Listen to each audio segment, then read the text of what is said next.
Hey everyone, gamers, streamers and everyone else, my name is Sparsh Garg and welcome back to my channel. I hope you've had your breakfast today cause boy do I have some sweet tech news for you in dessert. Starting with Intel. And man, it has been some time since I've talked about Intel in their own segment. Good for you, Intel. Good for you.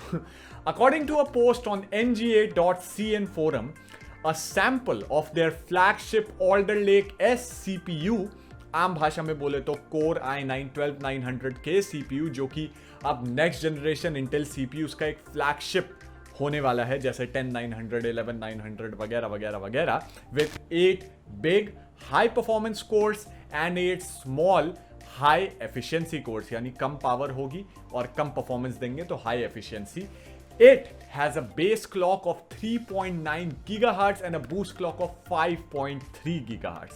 ऐसा हमारे liquor ने post किया है claim करते हुए. ठीक है. The post also reports other configuration of 12th generation Intel Core series CPU, a Core i7-12700K with 8 bigger cores and 4 small cores, and a 12600K with 6 bigger cores and 4 smaller cores. The reported benchmark results for Cinebench R20 multi-core tests are on your screen right now. The translated info suggests qualification sample for engineering sample. The Core i9-12900K scores over 11K in R20 multi-core score, जो कि technically AMD के current flagship consumer processor, that is their 16-core Ryzen 9 5950X processor को outperform करता है. By the way 5950X का score 10400 points, और मैंने अभी वहां इसलिए देखा क्योंकि मेरी दोनों की दोनों बिल्लियां एक दूसरे से लड़ रही हैं and they just eating up at each other. हाँ, एनीवे, अभी इसमें छोटी सी प्रॉब्लम, इस बेंचमार्क में जो छोटी सी प्रॉब्लम है वो ये है कि अगर तुम इस पिक्चर में देखो तो तुम्हें 12900K के दो बेंचमार्क्स दिखेंगे, एक क्वालिटी सैंपल का और एक इंजीनियरिंग सैंपल का. लेकिन हमें यह नहीं पता है कि दोनों के अंदर कौन से कूलर और सेटिंग्स यूज किए गए हैं टू बेंचमार्क, राइट, जिसकी वजह से हम दोनों के जो नंबर्स हैं उनमें जो फर्क है उसको ढंग से एक्सप्लेन नहीं कर सकते हैं. यार, एक का स्कोर 9300 है और दूसरे का स्कोर सीधे 11300 है. It is a big difference. Of course time के साथ जैसे जैसे चीजें बाहर आएंगी, I'll make a video about them, so subscribe and press the bell icon so you don't miss them. Coming back to the news though, एक दूसरा liquor है Yuki_ANS. उन्होंने थोड़ा और अर्ली इंफॉर्मेशन शेयर किया है about Alder Lake based mobile CPUs and engineering samples. ES मैं आगे से इनको बोलने वाला हूं. उसके रिलेटेड बग्स और उससे रिलेटेड हर एक चीज के बारे में उन्होंने इंफॉर्मेशन थोड़ी सी शेयर की है. इंटेल के 12th generation core desktop series code named Alder Lake S is set to launch in the 4th quarter of this year with an announcement in the 3rd quarter. ये Intel के पहले mainstream processor हैं that are to be actually manufactured on 10 nanometer enhanced superfin node with DDR5 memory support as well. Intel's 12th generation is also backwards compatible with DDR4 memory, by the way, which is sweet, and there's support for PCIe Gen 5 standard as well. In both CPUs and in the next generation motherboard तुम्हारे को PCIe Gen 5 का support मिलता दिखेगा इन CPUs के साथ. He also reported a lot of bugs for Alder Lake engineering samples as well. ES number 1 में CPU under load has more boost clock headroom, और अगर Intel अपने माइक्रोकोड को थोड़ा और ट्यून करता है so we could see a higher boost clock as well, यानी 5.3 GHz से भी ऊपर की boost clock. फिलहाल ये CPU अपने TDP को completely saturate कर रहे हैं. ES नंबर 2 में PCIe lanes और M.2 इंटरफेस इशू है, plus lack of discrete GPU support is a huge deal breaker as well. और ES नंबर 3 में Intel के कोड डिस्प्लेस अभी भी ढंग से नहीं चल रहे हैं. कुछ और बग्स ये हैं कि Alder Lake CPUs को रन करने के लिए Windows 11 कंपलसरी है, और कुछ SKUs Windows 11 के करंट बिल्ड पर भी काम कर रहे हैं. कुछ पता नहीं है कि क्या चल रहा है. मुझे लगता है, and this is the best case scenario जो मुझे लगता है, कि शायद ये अर्ली लीक सैंपल्स पुराने बैच वाले हैं और Intel and Microsoft Dev team अभी भी ऑप्टिमाइजेशन करने में बिजी है, जो कि पैंडेमिक के कारण शायद थोड़ा डिले भी हो रहा है। The worst case scenario is, जो कि मुझे लगता है कि अगर ये प्रॉब्लम सॉल्व नहीं होते हैं तो इंटेल के नए सीईओ पैट गेल्सिंगर के सामने एक बहुत ही टफ डिसीजन होगा, और वो शायद अपने लेक फील्ड सीपीयूज की तरह इस ऑल्डर लेक हाइब्रिड आर्किटेक्चर को भी लॉन्च करने के बाद बहुत जल्दी एंड ऑफ लाइफ डिक्लेयर कर देंगे, which I personally think is highly unlikely, but what do you people think? क्या इंटेल पर जो पिछले 2 साल से उनके साथ हो रहा है उसके बाद भरोसा किया जा सकता है? Do tell me in the comment section. And that's not all we have to discuss about Intel today, everyone. Intel's new CEO Pat Gelsinger is going to deliver an update on Intel's process roadmap in a webcast called Intel Accelerated. इस webcast में गेल्सिंगर along with doctor आन केलहर, जो कि Intel की senior VP और GM है of technical development department, उनके साथ इंटेल के फ्यूचर रोड मैप्स वगैरह के बारे में डिस्कस करने वाले हैं। The main goal of this webcast is to provide the latest information on Intel's process and packaging technology road maps. अभी मार्च में ही इंटेल ने अपनी स्ट्रैटेजी और विजन शेयर किया था, called Intel's integrated device manufacturing यानी IDM 2.0 फॉर शॉर्ट। इस webcast में इंटेल की फाउंड्री बिजनेस अपने 10 नैनोमीटर और 7 nanometer fabrication process development status reveal करने वाली थी, जो कि उन्होंने डेफिनेटली नहीं किए, जो कि अब करने वाले हैं। अभी इंटेल अपने वेबकास्ट में अगले 2 साल का रोड मैप रिलीज करने वाले हैं।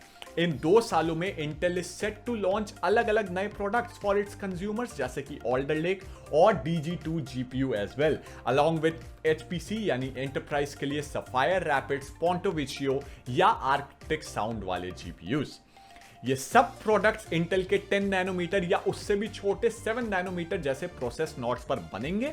The webcast will take place on July 26 at 2 PM PDT, मतलब कि July 26 Monday 2:30 AM Indian time. If you are interested in watching this online event, तुम्हारे को जो होता है इंटेल के न्यूज रूम वेबसाइट का लिंक नीचे मिल जाएगा। You guys can visit there and देख सकते हो। तुम में से कई हरामी ऐसे होने वाले हैं जो कि मेरे को एक्सपेक्ट करेंगे कि मैं सुबह सुबह 2:30 बजे एक स्ट्रीम करूं। ट्रस्ट में इतना चूतिया नहीं हूं मैं ये काम नहीं करने वाला हूं। प्लीज अकेले बैठ के देख लेना, मैं भी देखूंगा, ठीक है? इमेजिन कर लेना कि मैं तुम्हारे साथ बैठकर देख रहा हूं। That's a lot of Intel. That's more Intel than I'd want in my life, to be very honest. So now let's talk about AMD a little, shall we? AMD Rafale with up to 16 cores. This news might come as a surprise, as previous rumors related to Zen 4 have suggested that Rafale, जो कि Zen 4 का code name है, might actually feature 3 compute tiles. अभी तक 2 compute tiles होती थी, supposedly 3 compute tiles जो होते हैं, तुम्हारे जो कोर काउंट होता है उसको 24 कर देते हैं। तुम्हारे को मैंने पहले भी बता रखा है, नए लोगों को बता दूं, AMD चिपलेट्स बनाता है। तो एक चिपलेट को जो होता है एक कंप्यूट टाइल बोलते हैं, और उस एक टाइल में अभी तक जो मैक्सिमम होता था वो 8 कोर्स होता था, और 2 टाइल्स का मतलब होता था 16 कोर्स का एक सीपीयू बनाना। अभी तक सिर्फ 2 टाइल्स लगाना मैक्सिमम जो होता है सीपीयू पर पॉसिबल होता था, और जो इसके मल्टीपल रीजंस हैं, मैं उससे रिलेटेड अलग वीडियो बना सकता हूं अगर तुम कमेंट में बताकर जाओ मुझे। तो अब जो रूमर्स चल रहे थे उनके हिसाब से ये था कि AMD आखिरकार एक तीसरी टाइल भी ऐड करने वाला है।